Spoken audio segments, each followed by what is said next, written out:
बात करें अगर गुडविल की, कि गुडविल कितनी तरह की होती है, तो गुडविल हमारे पास दो तरह की कंसिडर करेंगे हम। एक गुडविल होगी हमने जो खुद खरीदी होगी, और एक गुडविल होगी जो सेल्फ जनरेटेड है। अब देखिए, बात करते हैं ट्रीटमेंट की। तो जो सेल्फ जनरेटेड गुडविल है, सेल्फ जनरेटेड का मीनिंग हुआ कि जो हमने खुद जनरेट की, हमने खुद बनाई है। अब सोच के देखिए, हम तो अपनी गुडविल की वैल्यू से हमेशा ज्यादा रखेंगे। हम तो कहेंगे हमारी गुडविल की वैल्यूएशन क्या होनी चाहिए, ऑलवेज हाई होनी चाहिए। हम उसे कंसिडर नहीं करेंगे। एज पर अकाउंटिंग स्टैंडर्ड 26, अगर कोई गुडविल सेल्फ जनरेटेड है तो उस गुडविल को आप कंसिडर नहीं करेंगे, उस गुडविल को हम बुक्स में रिकॉर्ड नहीं करेंगे, उसका कोई अकाउंटिंग ट्रीटमेंट नहीं होगा, क्योंकि आपने उस सेल्फ जनरेट किया है। It can not be valued. But हाँ, अगर एट द टाइम ऑफ कब हमारी जरूरत पड़ेगी गुडविल की वैल्यूएशन की, हम सेल्फ जनरेटेड गुडविल को भी वैल्यू करेंगे। कब करेंगे, सोच के देखिए। अगर मान लीजिए, अगर हमने कोई गुडविल वैल्यूएशन की है, अगर मान लीजिए मैं हूं और मेरी वाइफ, अगर हमारे दोनों पार्टनर हैं हम, और हम किसी नए व्यक्ति को पार्टनरशिप में लेके आना चाहते हैं, अब हमें गुडविल वैल्यू करनी पड़ेगी, क्योंकि अब उसका हिस्सा उस नए व्यक्ति को भी मिलने वाला है। इट मींस गुडविल की जरूरत कब पड़ेगी, जब हम किसी पार्टनर को फर्म में लेके आएंगे, जब किसी पार्टनर की डेथ हो जाएगी, जब कोई पार्टनर रिटायर हो जाएगा, या जब प्रॉफिट शेयरिंग रेशियो में बदलाव होगा, तब हमें गुडविल की वैल्यूएशन की जरूरत है। बात करें अगर हम अमालगमेशन ऑफ फर्म की, अगर एक फर्म दूसरी फर्म के साथ मर्ज हो जाती है, अगेन हमें गुडविल की वैल्यूएशन करनी पड़ेगी। बात करें डीमर्जर की, अगर हमारी फर्म जो है अलग अलग हो जाती हैं, उस केस में गुडविल की वैल्यूएशन की जरूरत पड़ेगी। तो हम देखेंगे कि चेंज इन पीएसआर हो, चाहे वो एडमिशन हो, रिटायरमेंट हो, डेथ हो, उस केस में भी हम देखेंगे गुडविल की वैल्यूएशन करनी जरूरी। ये नीड फॉर गुडविल है कि गुडविल की क्यों जरूरत है, कब जरूरत है, ये केसेस हैं जहां पर हमें गुडविल की जरूरत पड़ती है। तो यहां पर बात करते हैं किसकी गुडविल की, कि गुडविल हमारी दो तरह से होंगी, purchase goodwill and self generated goodwill. सिर्फ और सिर्फ परचेज गुडविल की एंट्री होगी, सिर्फ और सिर्फ परचेज गुडविल को अकाउंटिंग ट्रीट किया जाएगा, और सेल्फ जनरेटेड गुडविल को कंसिडर नहीं किया जाएगा। दैट मींस उसको अकाउंटिंग ट्रीटमेंट नहीं दिया जाएगा। ठीक है जी, बात करते हैं। तो परचेज गुडविल किसे कह रहे हैं, परचेज गुडविल का मीनिंग हुआ है कि हमने अगर कोई भी अगर किसी का नाम खरीदा है, किसी का बिजनेस खरीदा है, तो हमने उसकी गुडविल खरीदी है, और जब हमने गुडविल खरीदी है तो उसके बदले हमने कुछ ना कुछ परचेज कंसिडरेशन पे किया होगा, तो हम उसी परचेज कंसिडरेशन को अपना कंसिडर कर रहे हैं एज अ गुडविल। हमने मान लीजिए कोई बिजनेस खरीदा, और वो बिजनेस में हमने एसेट्स खरीदी 2 लाख रुपए की, लायबिलिटी खरीदी हमने 50,000 रुपए की, तो नेट हमने कितने की एसेट्स खरीदी, 1.5 लाख रुपए की। वो मांग रहा है हमसे 5 लाख रुपए। इट मीन 3.5 लाख रुपए हम एक्स्ट्रा क्या चीज के लिए दे रहे हैं, जस्ट बिकॉज ऑफ गुड। तो 3.5 लाख रुपए हम क्या चीज का एक्स्ट्रा दे रहे हैं, गुडविल का दे रहे हैं। उसी के हम अकाउंटिंग ट्रीटमेंट की बात कर रहे हैं, उसी को हम कंसिडर करने की बात कर रहे हैं। पढ़ते हैं, कह रहा accounting standard 26, it prescribes that goodwill is not to be recognised in the books of accounts unless consideration has changed hands at an arm length price. It means हमने कंसिडरेशन दिया हो, हमने कुछ सामान खरीदा, हमने कोई बिजनेस खरीदा, उसके बदले जो हमने पे किया हो, जब तक हमने कुछ पे नहीं किया है तब तक हम गुडविल को कंसिडर नहीं करेंगे। कह रहा purchase goodwill is recognised being evidenced by the payment between the partners and among the parties, वो दिया हुआ है at arm length price. It means हम यहाँ पर गुडविल को क्यों कंसिडर कर पा रहे हैं, क्योंकि हमने कुछ ना कुछ पे किया है, और जब हम कुछ ना कुछ पे करने की बात कर रहे हैं, उसी केस में हम कह रहे हैं कि हम गुडविल को कंसिडर करेंगे। अगर हमने कुछ पे नहीं किया है तो उस केस में गुडविल कंसिडर नहीं होगी। Accounting standard 26, intangible assets prescribes that purchase goodwill may be recognised in the books of accounts. इसे हम बुक्स ऑफ अकाउंट्स में रिकॉर्ड कर सकते हैं। कौन सी गुडविल, परचेज गुडविल, जिसके लिए हमने कंसिडरेशन पे किया हो। और जो एक गुडविल हमने खरीदी है, ये किस्म से असेट्स है, आने वाले लंबे टाइम तक फायदा देगी, पर आपको इसे मैक्सिमम 10 साल के अंदर अंदर इसको क्या कर देना है, राइट ऑफ कर देना है। तो कह रहा है कि गुडविल जो है written of at the earlier but with in the essential useful life, जो भी उसकी यूजफुल लाइफ जो मानते हैं 2 साल, 4 साल, 5 साल, बट विद इन कितना, नॉर्मली हम 10 साल से ज्यादा नहीं कंसिडर करते। 10 साल के अंदर अंदर हमें इस गुडविल को राइट ऑफ कर देना है। जैसे हम मशीन खरीद के लाते हैं तो मशीन पर हम डेप्रिसिएशन लगाते हैं। मान लीजिए हमने कोई ऑफिस इक्विपमेंट किया, खरीदा, उसकी लाइफ मान लेते 3 साल है या 5 साल है, तो हमने उसे 3 साल या 5 साल में उसे राइट बैक कर देना है, उसे डेप्रिशिएट कर देना है। इसी तरह इंटेंजिबल एसेट से गुडविल, तो गुडविल को भी आने वाले हमें यूजफुल लाइफ, जो भी आपको लगता है यूजफुल लाइफ है गुडविल की 3 साल 5 साल, आप उसे उतने टाइम में राइट ऑफ कर दीजिए। अदरवाइज मैक्सिमम 10 साल के अंदर तो कम से कम उसे राइट ऑफ कर दीजिए। बात करते हैं सेल्फ जनरेटेड गुडविल की। अगेन सेल्फ जनरेटेड गुडविल का एक सब्जेक्टिव नेचर है कि मैं अपनी एसेट्स की वैल्यू, मैं अपनी गुडविल की वैल्यू कितनी लगाऊंगा, it is subjective in nature, ये मेरे ऊपर है कि मैं कितनी इसकी वैल्यू लगाऊंगा, इसीलिए हम इसे जनरली बुक्स में कंसीडर नहीं करते हैं। कह रहे इट इज जनरली इंटरनली है, जनरली ओवर द ईयर्स हम इंटरनली कमाते हैं, लंबे टाइम तक काम करते रहते हैं, बिजनेस को डेवलप करते रहते हैं, ये ऑटोमेटिकली डेवलप होती रहती है। It is not recognised in the books of accounts as an assets because its value is subjective, क्योंकि इसकी जो वैल्यू है वो क्या है, सब्जेक्टिव इन नेचर है, subjective assessment of the valuer है, being not based on evidence, इसके अंदर कोई एविडेंस नहीं है कि इसकी वैल्यू कितनी है, सब्जेक्ट किसका, वैल्यूअर के ऊपर है, वैल्यूअर कितनी इसकी वैल्यू लगाना चाहे। अगर हम बात करें परचेज गुडविल की फीचर्स क्या क्या हैं, तो सबसे पहले हम इसे क्या करते हैं, ये होती कब अराइज, जब हम खरीदते हैं। सेल्फ जनरेटेड गुडविल कंसीडर नहीं किया जाता, परचेज गुडविल को कब कंसीडर किया जाएगा, जब हमने कुछ ना कुछ कंसीडरेशन पे किया होगा, और जब हमने कुछ ना कुछ कंसीडरेशन पे किया होगा तो हम उसे कंसीडर करेंगे। दूसरा फीचर्स क्या है, consideration is paid for it, इसके लिए हम कंसीडरेशन देते हैं। तो ये अराइज कब होती है, जब हम कोई गुडविल, जब बिजनेस खरीदते हैं और हम इसके लिए कुछ पैसा पे करते हैं। So may be recognised in the books of accounts and shown in the balance sheet की असेट साइड में से शो किया जाता है। वैल्यू ऑफ गुडविल डिपेंड करती है बहुत सारी चीजों पर, एक्सपेक्टेड प्रॉफिट्स पर, कि फ्यूचर में कितने प्रॉफिट्स होने वाले हैं, कितने फ्यूचर तक हमें फायदा मिलने वाला है, उस चीज को हम आज कंसीडर कर रहे हैं, उसी को हम कह रहे हैं गुडविल।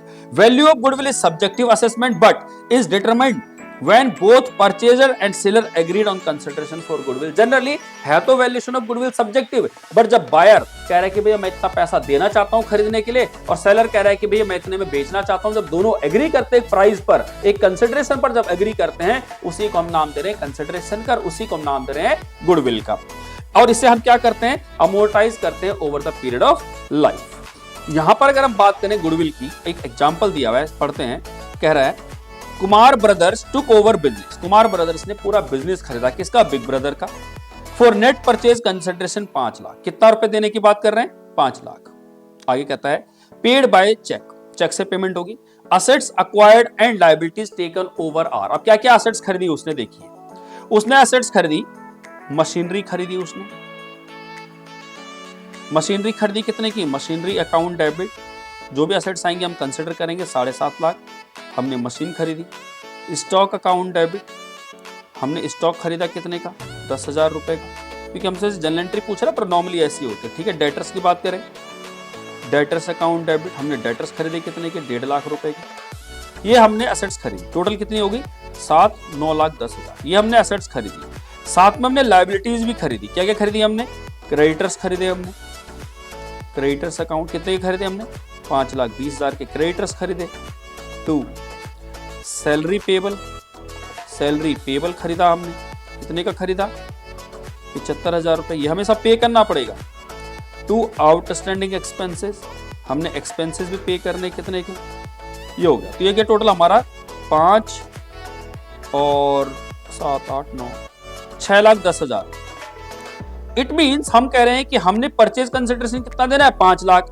परचेज कंसिडरेशन कितना देना है, 5 लाख। अगर हम परचेज कंसिडरेशन की बात करें तो हमने कहा यहाँ पे किसको देना है, जो भी है, तो ये हमारा हो गया परचेज कंसिडरेशन, इसे बोलते हैं वेंडर, जिससे भी हमने खरीदा होगा, जो भी पार्टी होगी, बिग ब्रदर, बिग ब्रदर। ये बिग ब्रदर को हमने कितने रुपए देने हैं, 5 लाख रुपए। अब सोच के देखिए 9-10 की एसेट्स में अगर 6-10 अगर आपने लायबिलिटी खरीदी तो नेट वैल्यू कितना होना चाहिए, 3 लाख।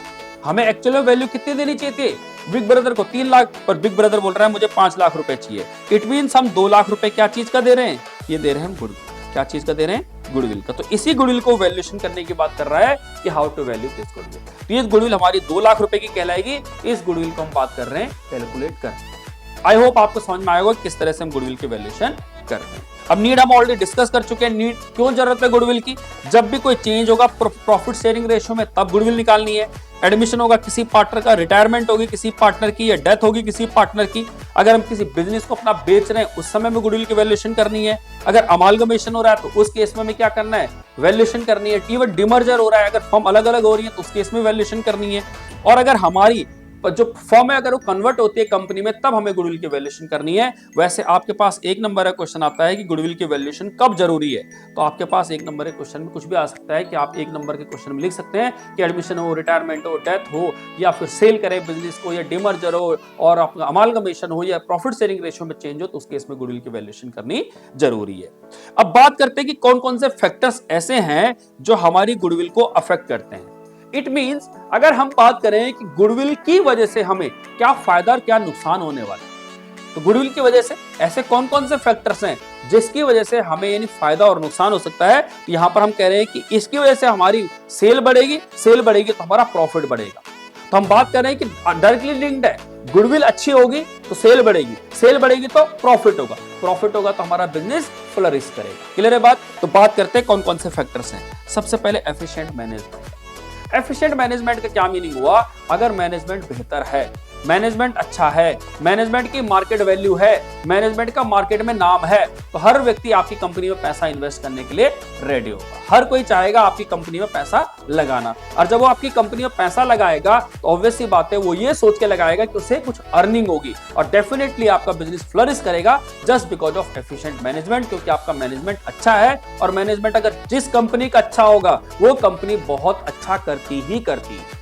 क्लियर है बात करें फेवरेबल लोकेशन। अगर हमने फेवरेबल लोकेशन की बात की थी, इट मींस ऐसी लोकेशन जो हमारे बिजनेस के लिए फेवरेबल हो, जो हमारे बिजनेस के लिए अच्छा रहे। अब आप सोच के देखिए कि ऐसी लोकेशन जहां पर आपका कस्टमर बड़ा इजीली आ पा रहा है, आपके पास एक्सेस बहुत इजीली है, उसके पास प्रोडक्ट उसे इजीली मिल पा रहा है, आपको रॉ मटेरियल बड़े आसानी से मिल पा रहा है, आपका ट्रांसपोर्टेशन का खर्चा कम हो रहा है, आपको लेबर इजीली मिल पा रही है, तब आप बताइए आपका बिजनेस तो फ्लरिश करेगा ही करेगा। तो डेफिनेटली लोकेशन भी मैटर करती है कि आपका बिजनेस में कितना मैटर करती है। बात करते हैं फेवरेबल कॉन्ट्रैक्ट्स की। अगर आपको ऐसा कॉन्ट्रैक्ट मिल जाता है जो आपके फेवर में मीनिंग आपको मतलब जिस रेट पे चाहिए था उस रेट पे आपको कॉन्ट्रैक्ट मिल गया, जिस रेट पे आपको यानी उस कॉन्ट्रैक्ट के अंदर इन्वॉल्व होना चाहता, जिस रेट से आपने टेंडर डाला उस टेंडर को आपको एक्सेप्ट हो गया, आपने वो टेंडर ले लिया है। तो जो भी आपने कॉन्ट्रैक्ट लिया है अगर वो ऐसा कॉन्ट्रैक्ट है जो आपके फेवर में है, जो आपके अगेंस्ट नहीं जा रहा, जो जैसा आप चाह रहे थे वैसा अगर आपको कॉन्ट्रैक्ट मिल जाता है, तो अगेन ये आपको फायदा प्रोवाइड करेगा, इसकी वजह से हमारी गुडविल में इफेक्ट आएगा। तो कौन कौन से फैक्टर्स हैं जो हमारी गुडविल को अफेक्ट कर सकते हैं, मतलब हमारी गुडविल को बढ़ाएंगे। जनरली हम बात करें गुडविल को अच्छा करने की, गुडविल को बेहतर बनाने की। बात करते हैं कि लॉन्गर एस्टेब्लिशमेंट ऑफ बिजनेस। अगर मान के चलिए आपका बिजनेस बहुत लंबे टाइम से और लोग इसे जानते हैं, लंबे टाइम से लोग इसे जानते हैं क्योंकि आपका बिजनेस लंबे टाइम तक चल रहा है। मान लीजिए कोई कंपनी ऐसी है जो बहुत लंबे टाइम से चल रही है, जैसे टाइटन की बात करें लंबे टाइम से चल रही है टाइटन कंपनी, रिलायंस की बात करें रिलायंस बहुत लंबे टाइम से चल रही है। तो अगर ये कंपनी लंबे टाइम से चल रही है दैट मींस ये आपको क्या देने वाली है, आने वाले फ्यूचर में फायदा ही देंगे। और इनकी मार्केट वैल्यू इतनी अच्छी है कि आप इसके प्रोडक्ट को खरीदते हैं अगर, तो आप एक रिलायबल फील करते हैं, आपको रिलायबिलिटी मिलती है, आप एक सिक्योरिटी फील करते हैं कि जो मैंने प्रोडक्ट खरीदा है इससे मुझे फायदा ही होगा, इससे मुझे कोई नुकसान नहीं होगा।